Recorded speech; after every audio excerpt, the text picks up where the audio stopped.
Hello, good afternoon, everyone. Welcome to another edition of Your Author Series at the Library. Your Author Series is a series that brings children's and young adult authors and illustrators together for you to enjoy and learn from. So, this summer, all of our programs are going to be online every Friday at 4 p.m. A big thank you goes out to the Library Foundation with support from Lenore S. and Bernard A. Greenberg Fund. Thank you very much for allowing this program to be possible. My name is Lauren Pratt. I am the children's librarian at the Los Angeles Public Library, the Studio City branch. But most importantly, our special guest is award-winning illustrator Joe Cepeda. This is a big treat. Welcome, Joe. Hi, everyone. I hope you guys can hear me okay. Everything good on the technological side there? Joe, you sound great. Welcome, Joe Cepeda. Thank you. Thank you. That's a very warm welcome, and I appreciate all your enthusiasm. I hope I can somehow match that just a little bit, but it's great to be here. And thank you to the Los Angeles Library Donation Fund for making this possible. I really appreciate that. There's nothing better than that. You know, actually, that just made me think of something. I don't have it, and I forgot to go. One of my favorite projects that I ever did, I don't imagine they're your competition, if you will, but I did an illustration for the library card for the San Mateo Library up north. So I didn't even get paid. I didn't get paid for it or anything. I just asked if I wanted to, and I can't believe how rewarding it felt to have my artwork on a library card, which every kid checking out books. I don't think there's any better, more. Yeah. So everyone get your library card, please do. And if you're in San Mateo, maybe they're still using mine. That'd be great. But yeah, I'm an avid library patron. Author and illustrator Joe Cepeda is an award-winning illustrator of over 30 children's books, including the iconic cover of Esperanza Rising. And I have to plug my favorite book of yours, if you don't mind. Juan Bobo Goes to Work. Oh, I love your illustrations in this book. Thank you so very much, Joe. Joe is also the president of the Society of Illustrators of Los Angeles. That I am. And of course, also the San Mateo Library card. Yes, exactly. Yeah, I may be retired, but I'm still going to hold on to that. Yeah. So before Joe does a wonderful presentation about some of his illustrations and also a drawing demonstration, I just have one question, Joe. Sure. Okay. Sure. So your illustrations are so just recognizable and iconic to me. Anytime I see one of your illustrations, I think that's Joe Cepeda, and I'm always right. And you use such vibrancy in your color and in the emotions of the people in your stories, but also the animals. When you have animals in your stories, they also always have emotions. You always know what they're thinking or feeling in your books. Can you just tell us a little bit of how you developed your style? Well, I will share with you about some of that, and I'm going to try and share my screen now. Okay, so how do how am I doing that? Can you guys see my screen now? Oh wait, there we go. I am. Let's see, share, and if I hit play, are you guys seeing? Can you see my screen? Oh, yes. All right. All right. So I'll tell you a little bit about Esperanza Rising. When I first got this manuscript, you know, it wasn't too hard to imagine depicting young Esperanza soaring and flying in the air, the title being Esperanza Rising, right? But my first sketch wasn't exactly the way you see it here. my first sketch had Esperanza's hair and dress flowing behind her. But almost immediately I switched it. And by the way, this is what the original painting looks like, you know, front and back. I switched it because those of you who've read this book, of course, know that one day Esperanza is living a life of privilege in Mexico, and from one day to the next, her life changes abruptly, and she doesn't know what tomorrow will bring. So I didn't want to show Esperanza soaring, flying, sort of navigating herself through the air. I wanted to show her being swept away, carried by the wind. So that's why I flipped her hair and flipped her dress in that way, and which made for a more provocative picture. And I heard Pam Munoz Ryan once tell an audience, you should never judge a book by its cover, but in this case you can, which is a very nice compliment to get for an illustrator. But I didn't start out thinking I wanted to be an illustrator out of high school. This is a picture of the Voyager satellite, because initially I thought I wanted to be an engineer. And I come from Southern California. I was born and raised here. After my freshman year back east at school, I came home and I got a job working at Jet Propulsion Laboratories, and I worked on the Voyager mission. They had the documents the team did of that showed what was happening on the satellite up in real time, up on the top half of the document, but they didn't have the information flow that they were going to need to share with each other as the satellite traveled through space. So they asked me to make these little flow charts, and that's what I did. And little did I know way back then, when I thought I was still going to be an engineer and math and science, which of course I left or whatever, I was already illustrating. And that sort of affinity, if you will, for math and science and all of that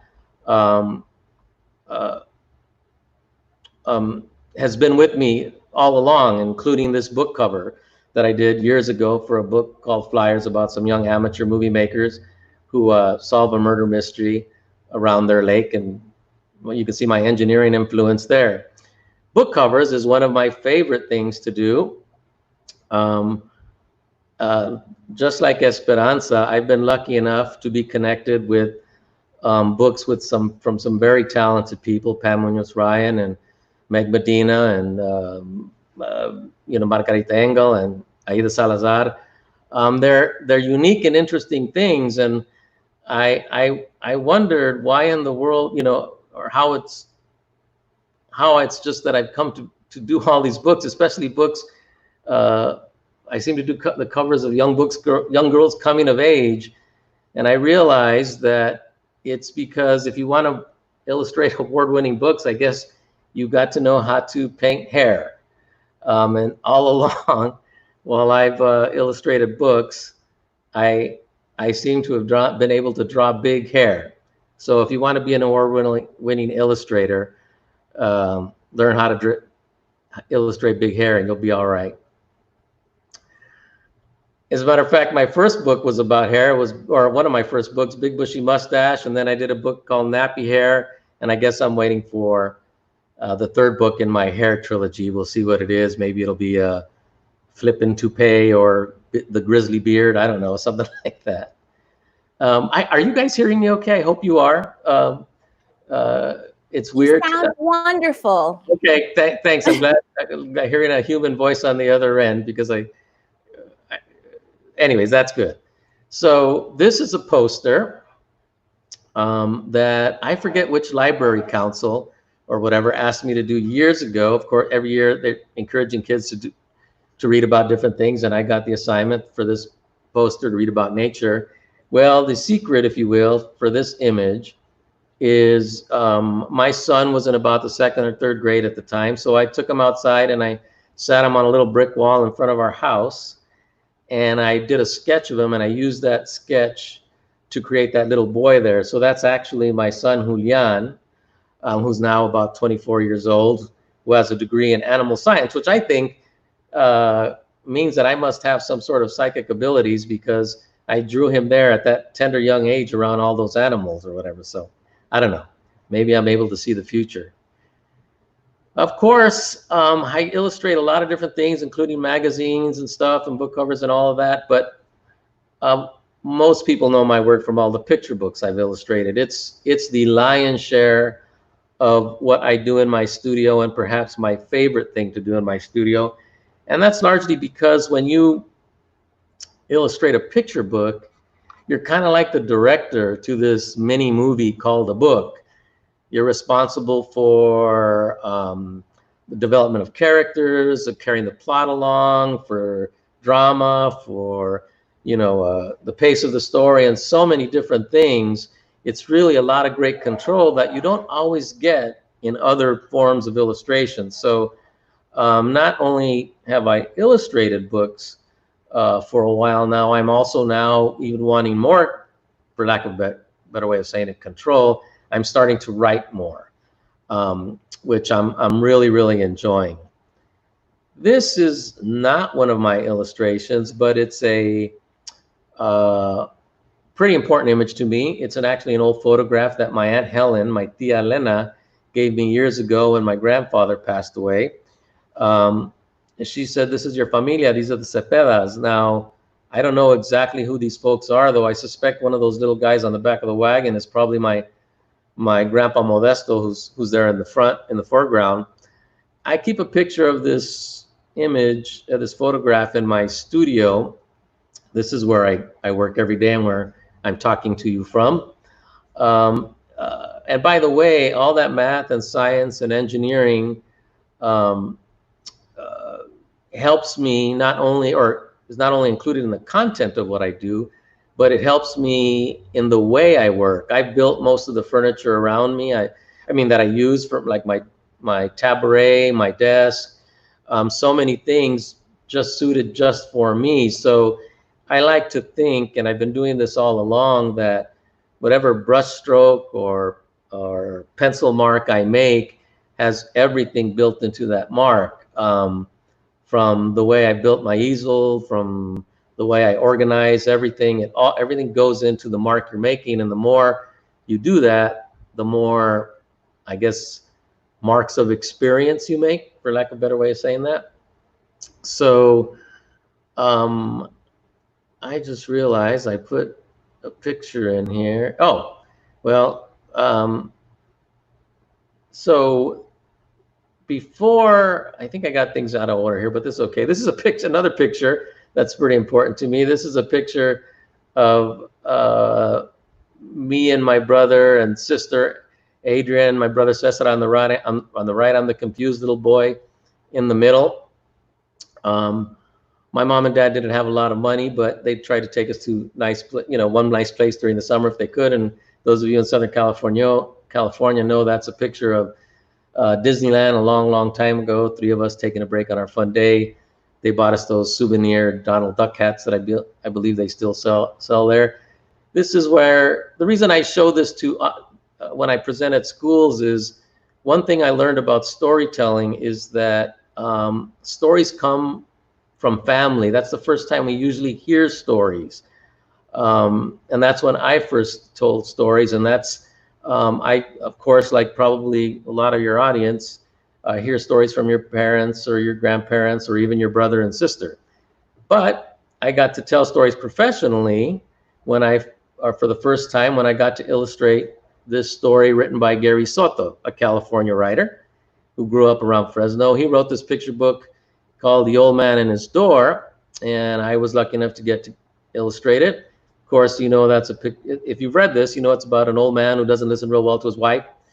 And one day she says, "Viejo, don't forget to bring el puerco to the picnic," which of course means pig in Spanish. But like I said, he doesn't listen real well to his wife. And after she leaves, he wonders, why in the world would she ask me to bring la puerta, which means door in Spanish, to the picnic? Well, he may not listen real well to his wife, but he certainly is a dutiful husband. So he decides to oblige her. He takes the door off his hinges. He puts it on his back, and he has all these wonderful adventures, or misadventures, if you will. On the way to the picnic, he sees a young boy drowning in a lake. They use that door as a raft to rescue him. And he finally makes his way to the picnic, where everyone chuckles at him for being such a silly old man as to brought a door to a picnic. But they do use the door for one final thing. And many times when I present in school, kids are already yelling a door because they must be using their artist's eye. They see the little doorknob right there next to, that gives it away by all the food I like enchiladas and watermelon and all that.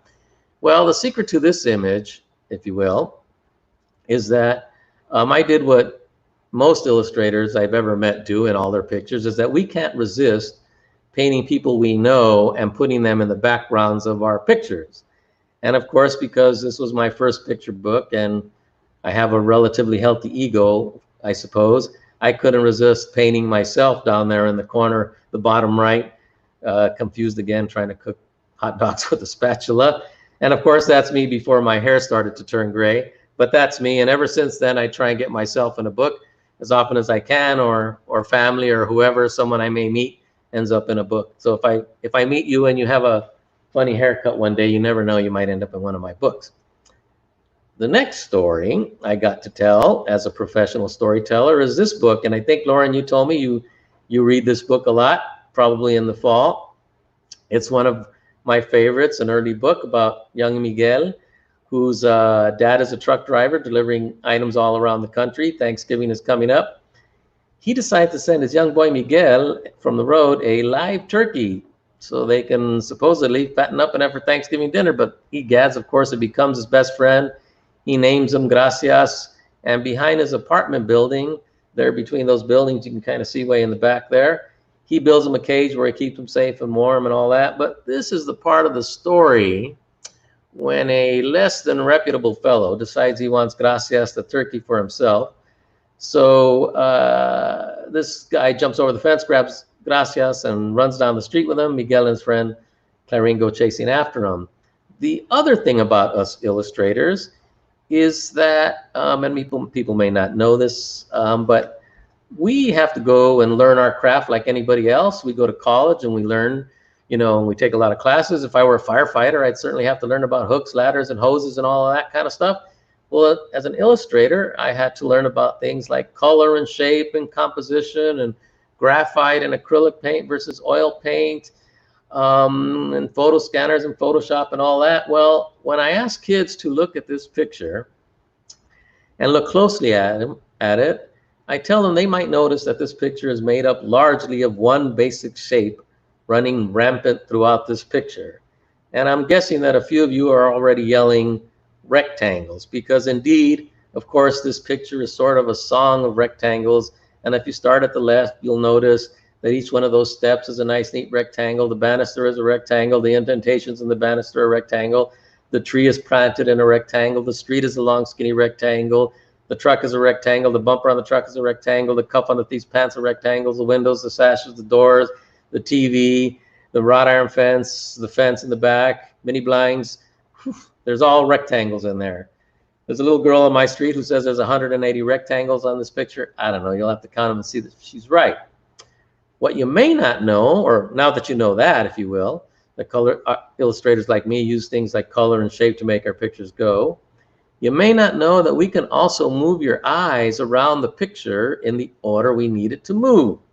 Because you see, this is a part of the story, the gag of the story, if you will, the crescendo, when they are no longer going to eat Gracias for Thanksgiving dinner. Of course, they invite them to dinner and they eat cornbread instead, something like that. It's the funny part, like I said, where the plot resolves itself to a degree.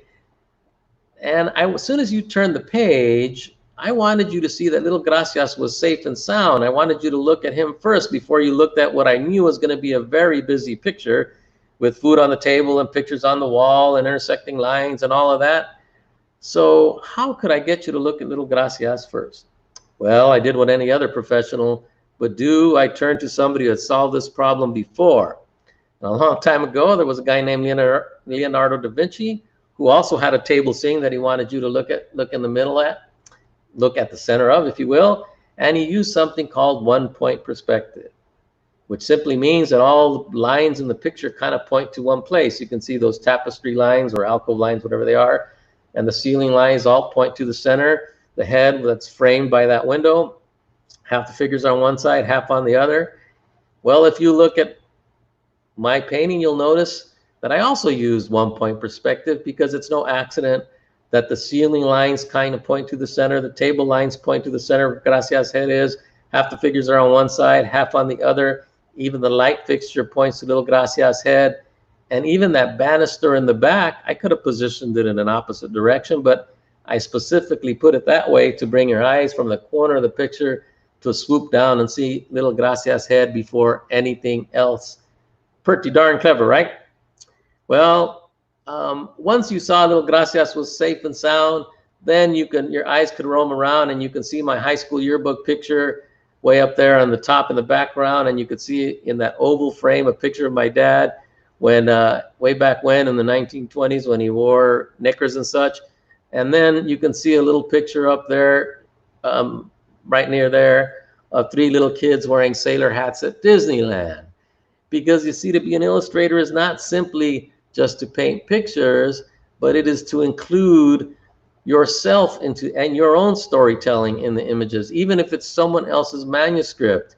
Every time I get a chance to illustrate a story, I have that opportunity to talk about the things that I care about, that I think are important to me, the things that make me laugh, the things that make me sad or gleeful or whatever. Every time anybody, all of us, put pencil to paper or finger to keyboard, we have that opportunity, and I don't take that very lightly. Another book that I got to do, Big Bushy Mustache, written by Gary Soto, is about young Ricky who's practicing for his play, and a teacher is holding up all kinds of stuff for them to wear in the play. And she holds up this big bushy mustache, and Ricky raises his hand and says, "I'll wear that," because he thinks putting on that mustache will help him look like his dad.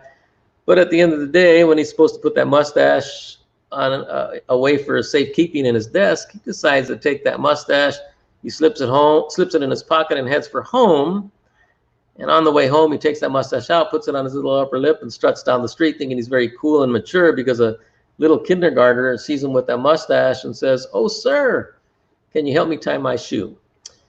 Well, now that you guys are experts in the way an illustrator manipulates your eye around a picture to look at something small yet very important, I'm sure many of you experts have noticed all the devices in this picture that point to that little mustache.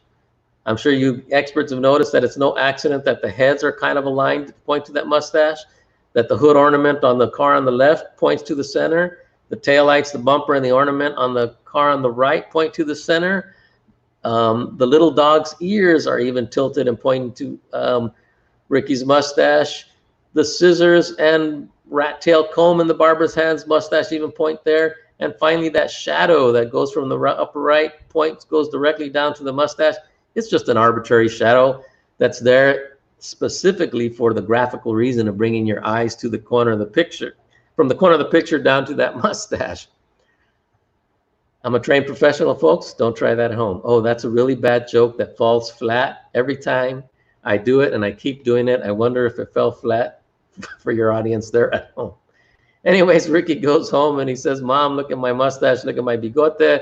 She looks at him kind of funny, because when he reaches up to his upper lip, the mustache is gone. Ricky runs out the door, retracing his steps to school. He looks along a fence under some raked up leaves. No mustache to be found anywhere. Realizing the gravity of the situation, he sits down on the curb and he starts to cry. And this very super duper uber handsome family there in the corner feels pretty bad for them. And of course, you can imagine why I describe that family as such, because indeed, that's my family. That's me again, with my wife Juana and my baby boy Julian, who was born while I was doing this book. I told you, I get myself into book as often as I have. I have no shame. So Ricky goes home and he wonders, how can I fix things? What can I do? And he looks into the closet. He sees some old shoes. He pulls out a mustache and pulls out, the shoelaces, cuts them up, puts a rubber band around them and puts it up on his upper lip, and realizes this mustache will never do. And worst of all, it smells kind of stinky. So he frets and worries about what will happen tomorrow. He goes to sleep. In the morning, he gets dressed slowly. He's eating his cereal slowly. When his mom walks into the kitchen, and behind her back in the palm of her hand, she pulls out "The mustache, you found it," Ricky exclaims. And she says, "Well, not exactly." And he looks at his dad, and what is different about his dad? Well, of course, he shaved off his mustache to give to Ricky to save the day. And never mind how you put a human-haired mustache together to give us a gift. But anything can happen in a book, right? As a matter of fact, in this book, Mice and Beans, written by our friend Pan Munoz Ryan, Rosa Maria, the hero of this story, gets some help from some very unexpected places. She's getting ready for a party she needs to throw for her niece Catalina. And every time she turns around, there seems to be ratones, mice, up to their tricks, creating havoc, like that little grandma mouse behind her in the doorway waving hello. But and she creates a long list of all kinds of things that she needs to get done in preparation of the party. But at this point of the story, everything seems to be going along swimmingly. And by the way, that's a picture of my dad when he was in the army, way back there in the background on the wall. Everything seems to be going along just fine when Rosa Maria realizes, oh no, the one thing I forgot to do on the list is put candy in the piñata. But as little Catalina goes outside to smash up the piñata, Rosa Maria realizes when Rosa Maria, when Catalina goes outside to break open the piñata, that's what Rosa Maria realizes that she forgot to do. But as Catalina breaks open that piñata, candy rushes out onto the grass, and she wonders, how did that happen? Well, when she wasn't looking, of course, the mice saw that that's what she forgot to do, and secretly they filled the piñata with candy and Rosa Maria realizes this when she looks down in a pantry next to a mouse hole where she sees an old candy wrapper, as you can plainly and clearly see here. It may not look like what I'm describing, but it's exactly what I said, as you see, because every good piece of art has to start with a plan. And most illustrators like me, we start with something called a thumbnail sketch. It may not look like much, but in the beginning, it's just odd shapes like circles and rectangles and squiggles. But I kind of know where I'm headed, because in the next stage, the next revision of drawings, what people might know as writers, like a first draft, a second draft, and third draft, it's the same thing for illustrators. In the next draft, I add the essential content to the picture, the basic stuff that needs to be in the picture to carry the story along, like the pantry, Rosa Maria putting food in the pantry. The squiggles turned out to be where I'm going to put text, because as a responsible illustrator, I'm also responsible where the text has to go.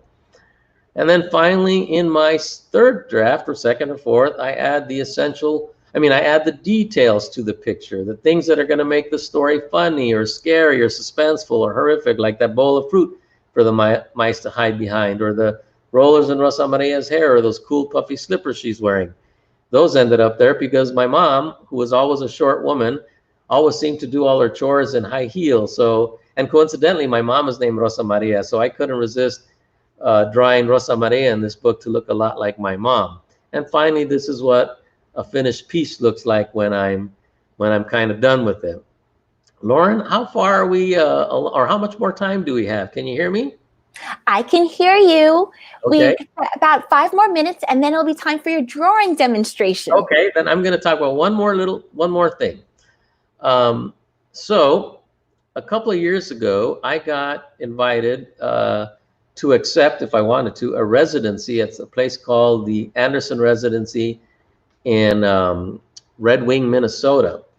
And they pretty much just said, come here for a month, we'll give you a studio, and we'll feed you and we'll house you, and you can work on whatever you want. So that's on the left, where in the back is the estate house where I stayed. It was a big campus where a bunch of artists and stuff have studios, but also where artists from all over the world, including writers and poets and whatever. And that's the studio. And I went with the purpose of writing stories myself that I rarely get to write. But while I was there, something else happened. One day I picked up a Japanese sumi brush, and I started doing these really large drawings of animals. And I was doing that just as a reward at the end of the day, after working on stories and writing and sketching and whatever. But they kind of took over, and before I knew it, I was just doing animal after animal. And I call this project Anderson Farms, because these animals were born in my head there at the Anderson Center. So these are really large ink drawings, and I show them to kids, and of course they allow sheep or penguin as I'm doing them. But what I discovered as I was doing these animals is that they allowed me to really rediscover what it's like to purely invent, because initially I started doing them like with a story in mind, but then I just looked at some source material and drew a very thin pencil line just to get the architecture there. And then I let the Japanese sumi brush take over. So even though they're kind of representational, when you look at them closely, they're actually very, very abstract. And I realized I was also playing another game. I would position the animal directly at my eye level. I didn't want to be above or below it. And soon enough, I found that I was also doing something else. If the animal was in profile, or if the animal had eyes on the side of its head, I allowed it to be in profile. If it had eyes on the front of its head, it looked directly at me.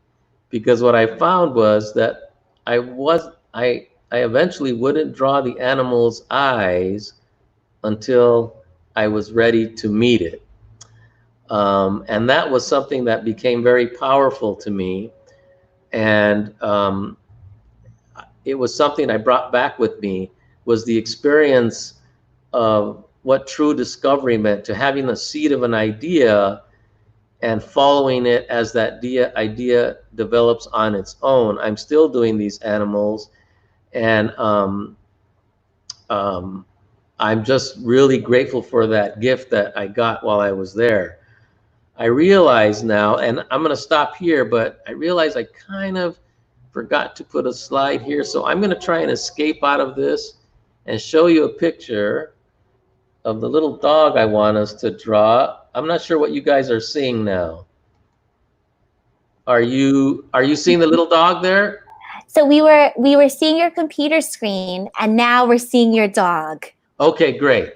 So I'm gonna show you how to draw that dog real quickly, but I am going to leave this and see if I can put up my Photoshop. Can you? Are you seeing a blank page? Yes, I'm seeing a blank. I'm seeing your desktop. Okay, and a blank page, right? Yes. So, kids, if you want to follow along, I'm going to show you how to draw that dog. You guys remember how important shapes were in picture making. So let's draw a dog using shapes. The first shape we're going to draw is, why is my pencil not working? Okay. All right, now something's happening here. Did I have to stop sharing? Oh, maybe I have to stop sharing. No. Oh, it wasn't working. Let me see. Try it again. I am gone. I have no idea why my pencil is not working.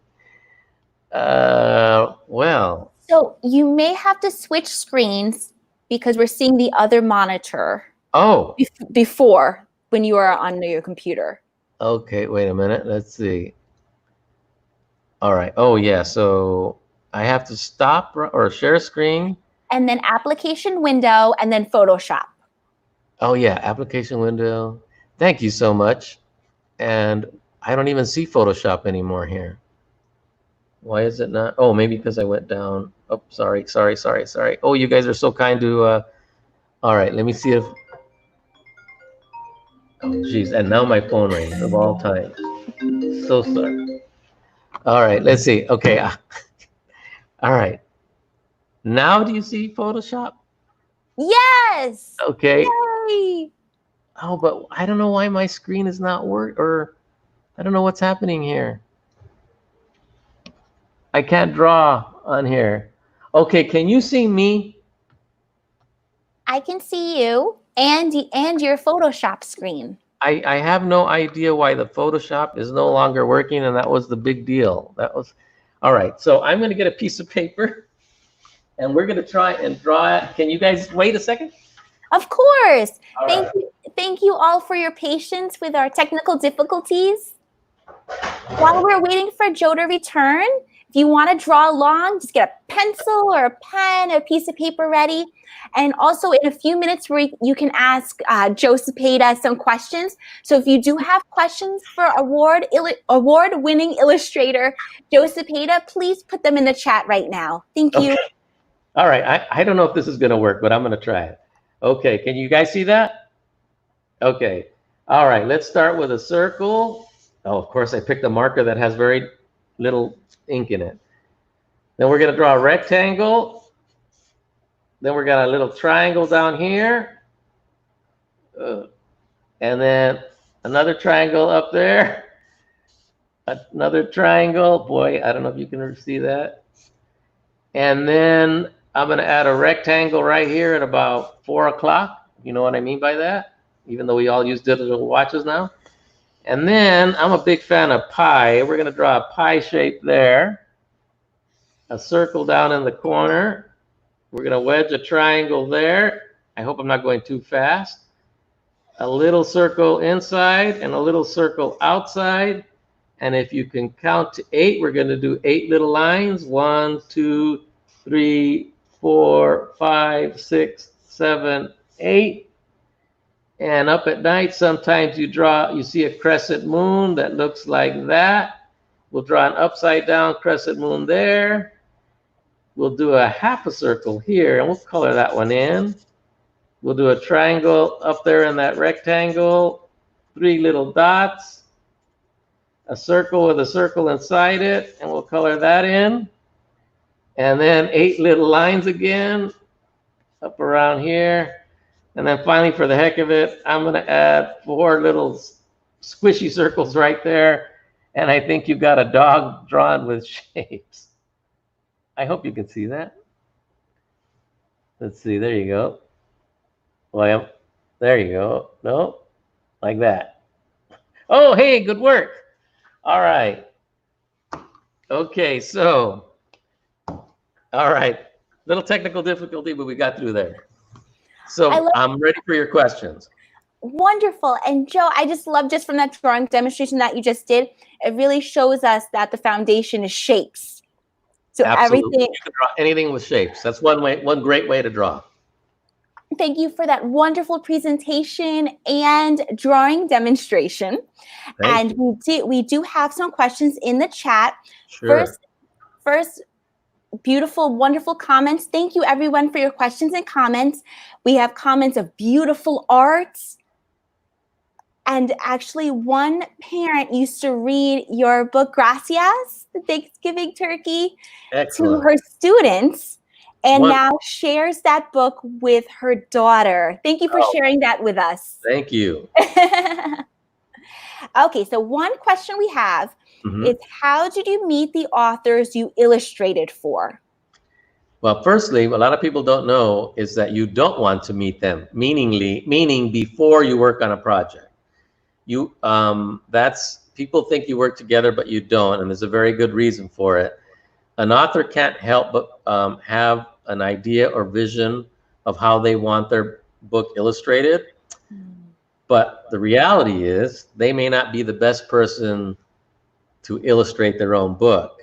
And the other aspect of it is that for me, I don't want that process influenced by anything else. I want to work from my own place. And the truth is, if I were illustrating books and all I was doing were replicating what's in the manuscript or just echoing that or what someone else was I don't think I would be in books.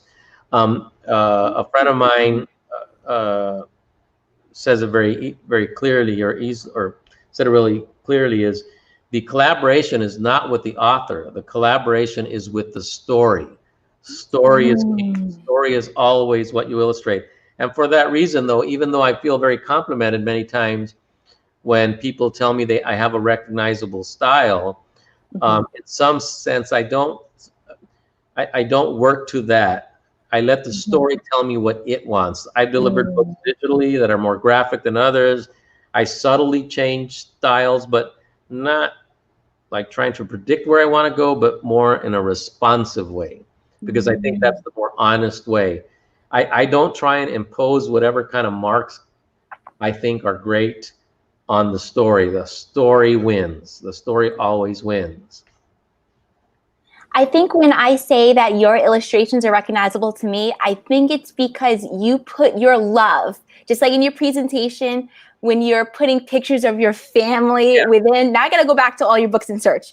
And you put it everywhere. It's because it's recognizable, not because you do the same style every time. It's because of the love that you put into your illustrations. Yeah, I think it's if you position yourself like in a really open place for everything in life, frankly. Like when I said, like everything that I have done goes into the mark I make now.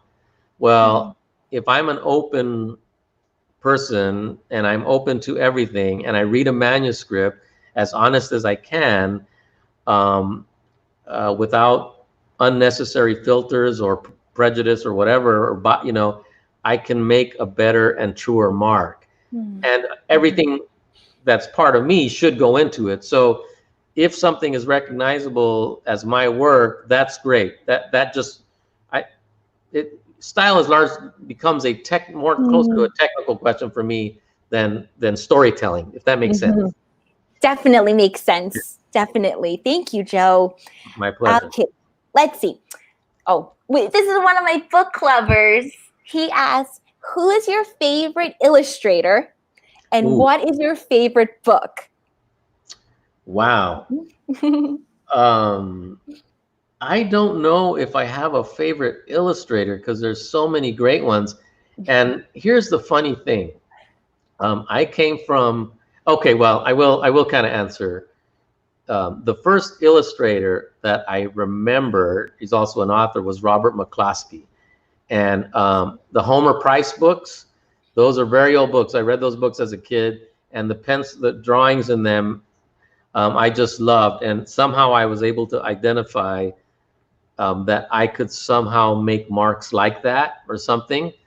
And so those sort of feel special to me. But I look at everything as an influence for image making, and it's just not in illustration. Actually, I just posted something recently. A friend of mine asked me to post 10 things that influenced my taste in artists. So I went through them all. Some were illustrators. A lot were just painters, Rembrandt or whatever. So all of that influences me. And the question was, what illustrator and what? And favorite author and book. So basically favorite illustrator and what is your favorite book? Oh yeah, see, that's tricky because all the ones I worked on I really liked. Some books are kind of more favorites of mine that I worked on, but I got to go with Robert McCloskey, I guess. I don't know. Let's go with that. Okay, sounds great. And then another question. Oh, this is a great question. What are your responsibilities as president of Society of Illustration, Los Angeles? Well, I've been doing it for a very, very long time. Partly because I run unopposed almost every year, but the real work is done by the other people on the board. They handle all our social media, a lot of our events.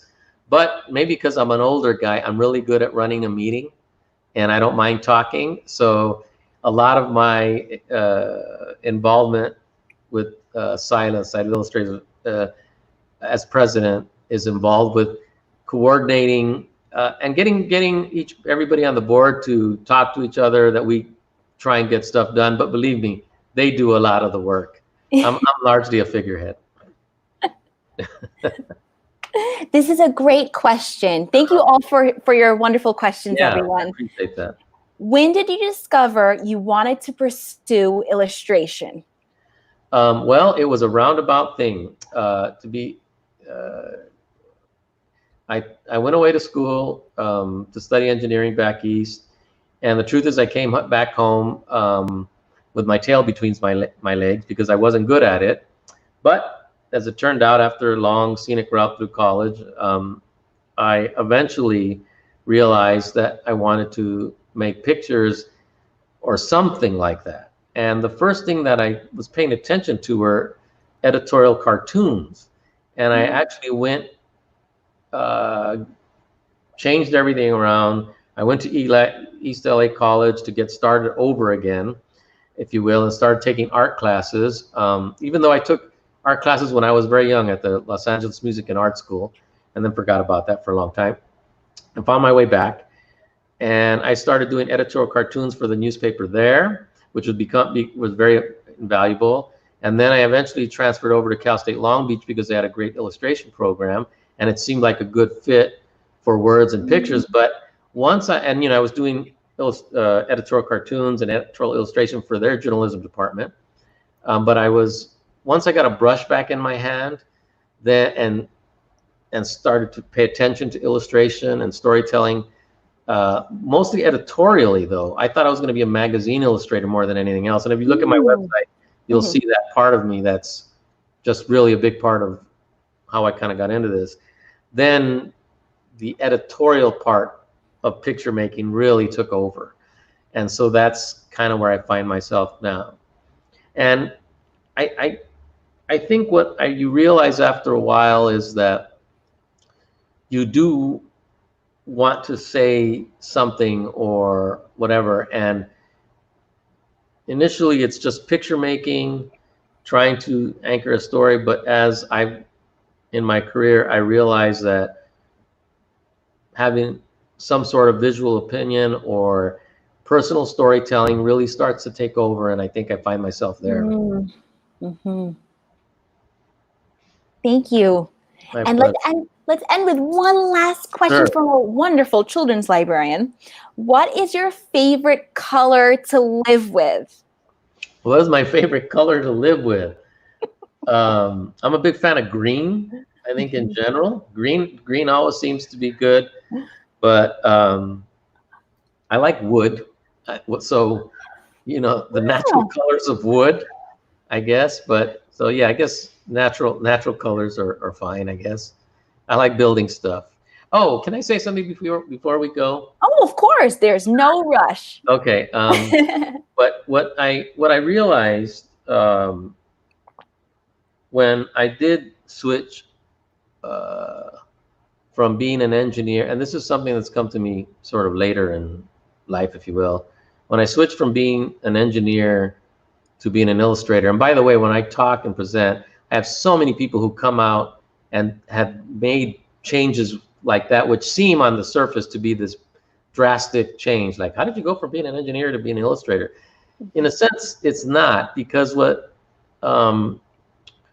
I've come to realize, I asked this question to young audiences, especially like if they're the high school age, and a lot of people just graduated. So if you're a young graduate there, I'm gonna ask you this question.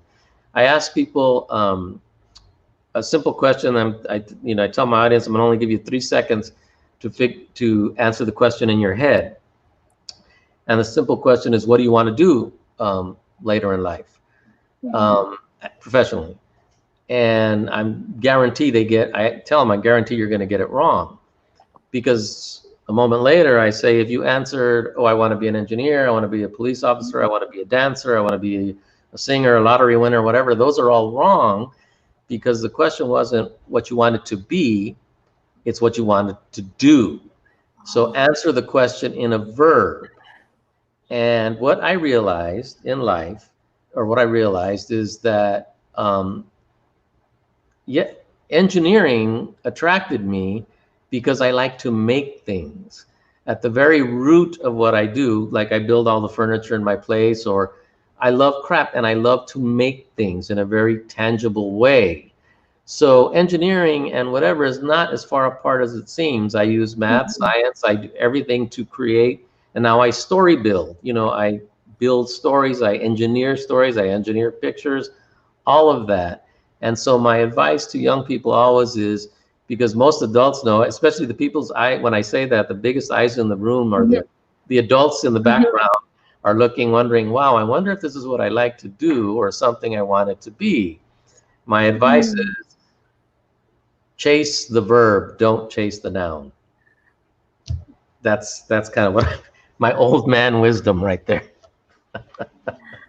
I love that answer. That's going to stay with me, and I'm sure everyone that's watching as well. Thank you, Joe Cepeda, so much.